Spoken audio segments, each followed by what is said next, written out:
Patuloy ho na pinag-uusapan ngayon kung talagang totoong nakadetine. Ito pong si dating Congressman Zaldico at na kung saan ay naaresto raw diyan po sa Czech Republic. So dito ho mga kababayan ay talagang hindi natin malaman kung sino po nagsasabi ng totoo. Bagamat ngayon ay pangalawang araw ay nagsalita muli. Ito pong si Pangulong Marcos Jr. at nagbigay po siya ng update patungkol rito sa pagkakaresto kay Zaldico. Samantalang yung mismong mga kaalyado at kasamahan sa party list ni Zaldico, wala po silang makuwang sapat na impormasyon at maging ang malapit daw po na kapamilya ni Zaldico ay nagsabi na okay naman daw ho ang lahat. Wala pong problema. O yun ho. So, iparinig ko ho mamaya dahil sa na-interview ho mismo ni Ginoong Ted Filon. Ito pong si Congressman Alfredo Garbin na miyembro rin po at kasama po mula po sa Ako Bicol Party List ni Zaldico at yung unang pagkaka-arresto agad niyang pinapunta yung kanyang staff, yung chief of staff kasi sakto ho nasa Milan, Italy. So isang oras na naman daw po ang biyahe patungo ng Czech Republic para personal na alamin kung ano ho ba yung tunay na kalagayan ni Zaldico. Pero so titimbangin ho natin at bagamat ito pong si dating presidential spokesman Harry Roque nagsasabi na hindi raw po nakakulong o nakadetine. Ito pong si Zaldico at personal niya raw po nakausap. Siguro kaya lang marami hong mga pumipintas kay Harry Roque na fake news yan kung ano man. Ito mas maganda, depende ho tayo mismo. Ito kasalukuyang congressman ng Ako Bicol at kasamahan sa partido ni Zaldico at ang Pangulo naman ang nagsabi na may update. Ito pakinggan natin si Pangulong Marcos Jr. Tapos mamaya isusunod ko ho yung mga pahayag naman ni Congressman Alfredo Garbin Jr. patungkol ho rito sa tunay na kalagayan ni Zaldico. Ito ho, panoorin muna natin si Pangulong Marcos yung kanyang ikalawa ho ito na pagsasalita kasi nung una nagsalita ho siya, i-break niya ho na nahuli na raw po sa itong si Zaldico. At sa may Prague. Pero sige, eto, mayroong pangalawa ho. Panoorin ho natin itong pahayag ni Pangulong Marcos Jr. Tapos mamaya, iparirinig ko sa inyo yung pahayag naman ni Congressman Alfredo Garbin ng Ako Bicol Party List. Ito muna, si Pangulong Marcos Jr. Tungkol sa kalagayan ni Zaldico, nananatili po siya sa kustodiya ng Czech Republic at isinasagawa natin ang lahat ng mga kinakailangang hakbang para sa kanyang pagbalik dito sa Pilipinas. Inutusan ko ang Department of Justice kasama ang Department of Foreign Affairs na pangunahan ang pakikipag-ugnayan sa mga otoridad ng Czech Republic upang matiyak na maayos at naayon sa proseso ang lahat ng kinakailangan. Magpapadala rin ng high-level coordination team upang tutukan ito. Ang ganitong mga proseso ay may sinusunod na mga legal na hakbang sa pagitan ng mga bansa, kaya't nangangailangan na sapat na panahon upang maisagawa ng tama. We will bring Zaldico home, and we will do so in accordance with the law. He will answer to the Filipino people. Maraming salamat po. Yan po ang pahayag mismo ni Pangulong Marcos Jr. at nagpadala na raw po siya ng mataas na opisyal dyan po sa Czech Republic para makipag-ugnayan at tiyakin daw yung maayos na proseso dito po sa kaso po ni Zaldico at siya po ay agad na makauwi dito po sa Pilipinas. Pero sa kabilang banda ho mga kababayan, kasi mahirap po tingnan ho natin at sinasabi fake news daw ho yung report na nakadetine ang itong si Congressman Zaldico at inaakusahan itong si Pangulong Marcos Jr. Pero ito, pakinggan ho natin. Kayo ho ang titimbang ho. Ang sabi ho ni Congressman Garbin, ito kasama ho niya sa Ako Bicol Party List. Sabi niya, I was able to reach out sa pinakapamilya ni Zaldico. Ang sagot daw po sa kanya. Ito, pinakamalapit daw ito Ang sabi, everything is okay. Meaning, siguro, hindi nakadetain. So, yun po ang pahayag ni na Garbin. Ito, panoorin nyo at yung pinaka-quote ho, makikita nyo sa ating TV screen. So, yan po. At isusunod ho rin, sabi niya, ay maniniwala lang ako kung galing na mismo sa ating mga otoridad based on official, sabi niya, official news report. The Ministry of Justice of Czech Republic, sila mismo nagsabi na kahit sila, walang impormasyon. At nag-aantay pa sila ng official report ng kanilang mga puliso. So yan po ang pahayag ni Congressman Alfredo Garbin, kasamahan no mismo ni Saldico at nakipag-ugnayan siya mismo dito po sa sa pamilya. Nababasa niyo naman sa inyong TV screen. Pero ito maganda, pakinggan niyo rin ho itong pahayag at yung actual po na interview ni Ginoong Ted Filon dito po kay Congressman Garbin. Panoorin po ninyo ito ho. Kung kayo nakausap namin, kaninyo agad yung pinalipad sa Prague ang inyong Chief of Staff, from Milan in Italy, para lang ho talaga alamin ang balita sa sinasabi ng Presidente na nahuli ng otoridad doon daw po sa Prague si Ginoong Saldico at hawak ngayon because of immigration issues. Ano po ang report ng inyong Chief of Staff, sir?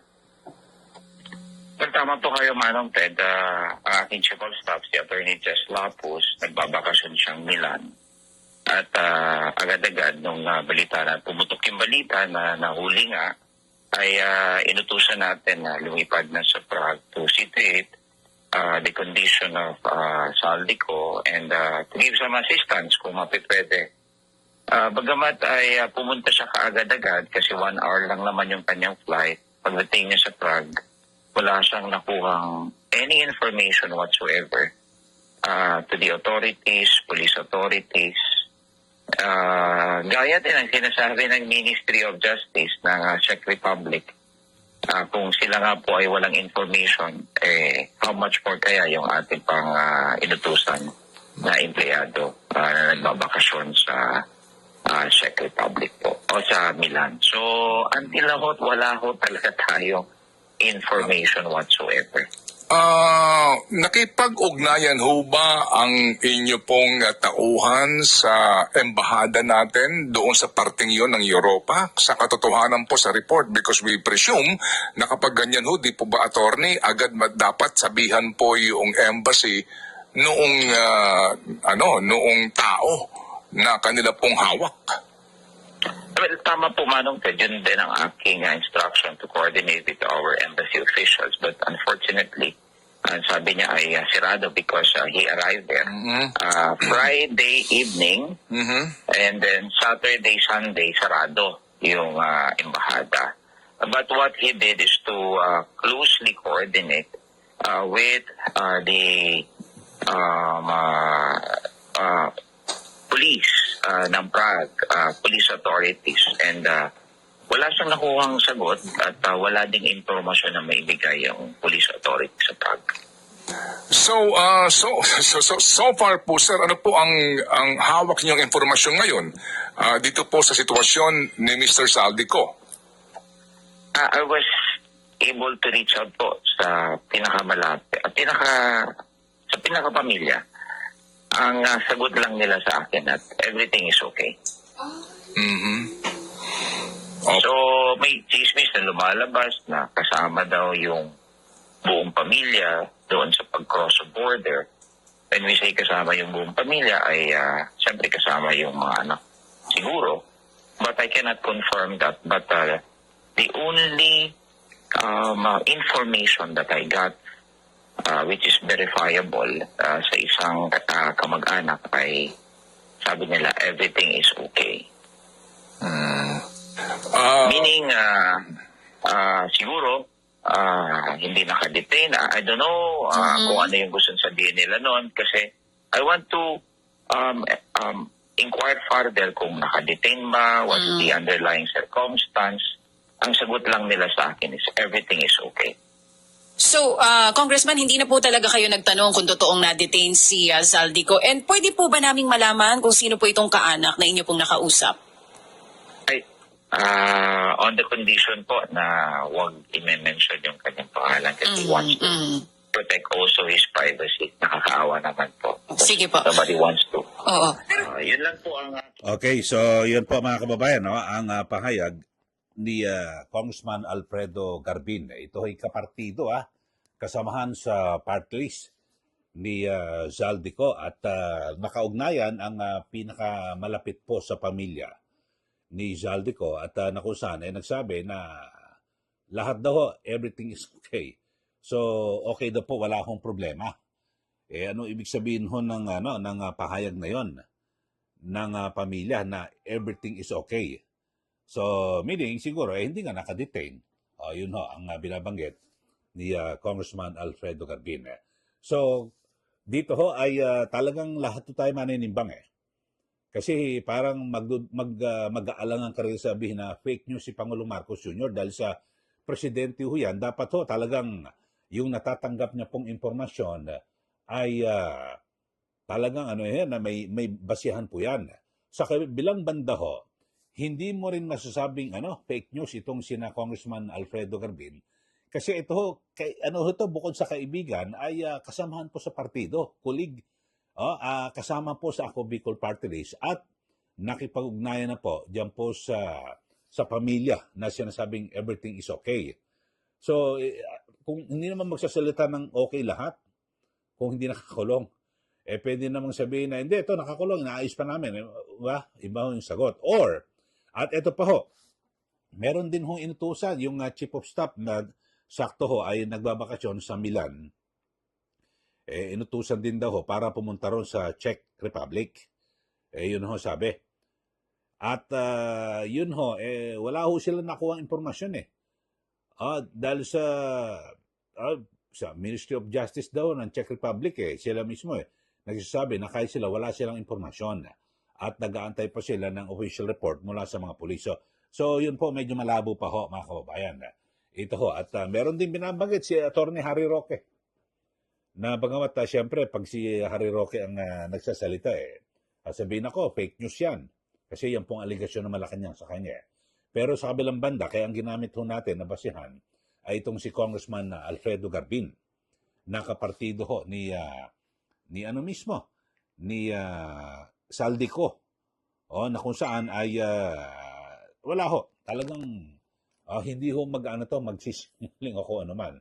Kasi sa totoo lang, sabi niya kung talagang nahuli, maganda ho, makabalik ho sa Pilipinas, ito pong si Zaldico, at magbigay na rin po siya ng ng mga testimonya at linawin na yung kanyang naging papel dito po sa sinasabi na napakatindi na flood control scandal.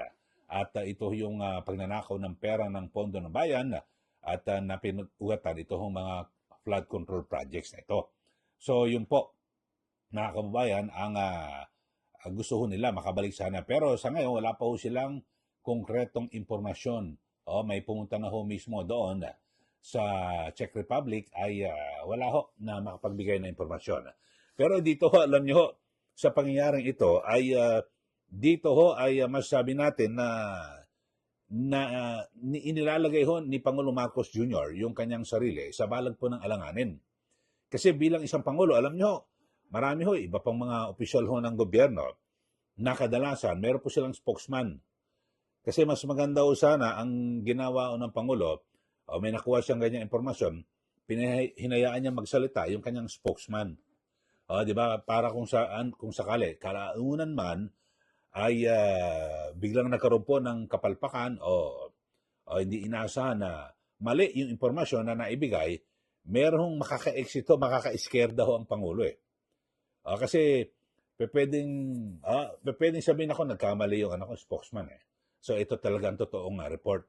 So merong may scapegoat, merong pwede hong makatakas sa pananagutan lalo't siyempre mga banat ho at paninira at atake laban po sa Pangulo. Kaya ganyan ho, may mga spokesman ho Parang yan po ang magsisilbing taga-shield o pananggalang sa Pangulo. Pero dito ho, direkta ho, mismo, parang ang Pangulo na ang reporter, siya talagang, siya ang nagbe-break ho ng mga, ng mga balita. At parang, di ba, siya na ang, nagsisilbing reporter, number one reporter ho ng gobyerno, na kung saan hindi po dapat. So, yun po ang mga sistema. Binabanggit ko lang ho dahil sa aking experience ho. Kadalasan ho. Alam ba, dyan sa Malacanang, alam nyo ho, nabito ako dyan ng mga 15 years. At naging presidente pa ho ako ng Malacanang Press Corps. Kadalasan ho, lalo na yung mga yung mga talagang magagaling ho na presidente.